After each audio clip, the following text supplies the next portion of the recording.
It was barely 7:40 on a quiet Monday morning when Judge Kiara Morgan stepped out of her brownstone in Charleston, coffee in hand, heels clicking on the sidewalk, and froze. Her car, her damn car, was wrecked.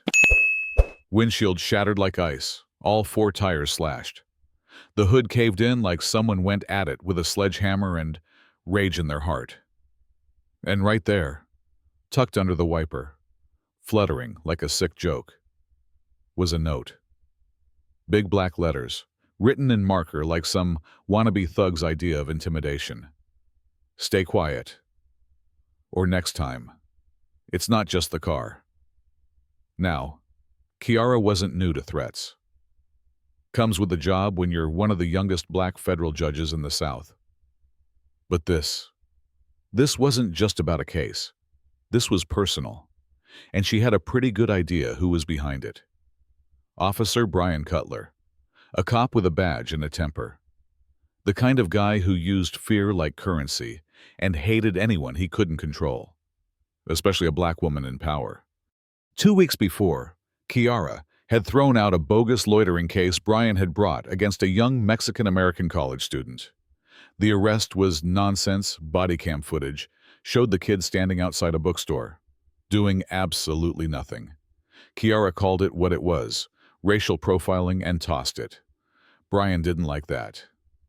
As she walked past him in the courthouse hallway that day, he leaned in and muttered through clenched teeth, "You think that robe makes you safe? Watch your back."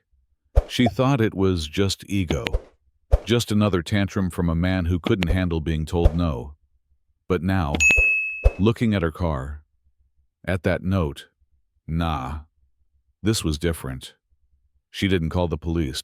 She didn't scream or cry. She turned right back inside and made one call. Not to 911, but to Roman Watts, her best friend from law school. Now head of internal affairs at the DOJ. Roman didn't ask questions. He just said, "Let's trap the bastard." That same afternoon, they wired her place tiny cameras around the building, a mic tucked into her office lamp, even a new phone with an auto-record function. And just like clockwork, Brian made his next move. Friday morning, a folded note slid under her courtroom door. It read, "Drop the McAllister case or I leak everything about your brother's sealed record. Your reputation dies." That hit deep. Her brother Jamal had been arrested at 19, one mistake, sealed long ago. But Brian had dug it up, and now he was weaponizing it. So Kiara played along. She texted back from an anonymous number, said she was scared, asked to meet in private. He picked the spot back lot behind an old hardware store. Them. No cameras. But there were cameras, and mics, and two unmarked SUVs with Roman and two DOJ agents parked just out of sight.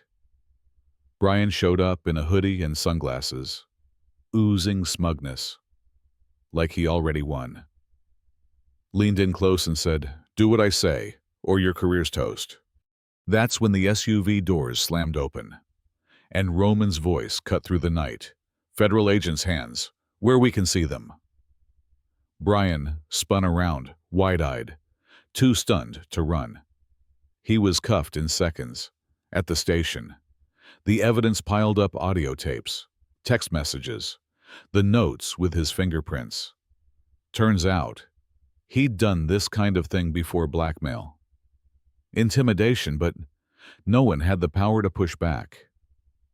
Until Kiara. 2 weeks later, the courtroom was packed. Reporters, cameras, murmurs of disbelief. And who was presiding over the trial? Judge Elijah Green, another black man Brian had once mocked in open court. Oh, the irony. Charges: criminal destruction of property, blackmail, terroristic threats, and obstruction of justice. The sentence: 20 years, no parole. As they led Brian away, he turned back one last time, eyes pleading, mouth moving, sorry. But Kiara didn't blink, arms folded, robe flowing. She just watched him go. No words needed. Funny how justice works. Sometimes it's slow, but sometimes it wears heels and walks you into your own trap. So what do you think? Was this justice served? Or just one lucky break in a system still stacked against the rest? Drop your thoughts in the comments. And let's talk about power, race, and who really gets to hold the gavel in this country.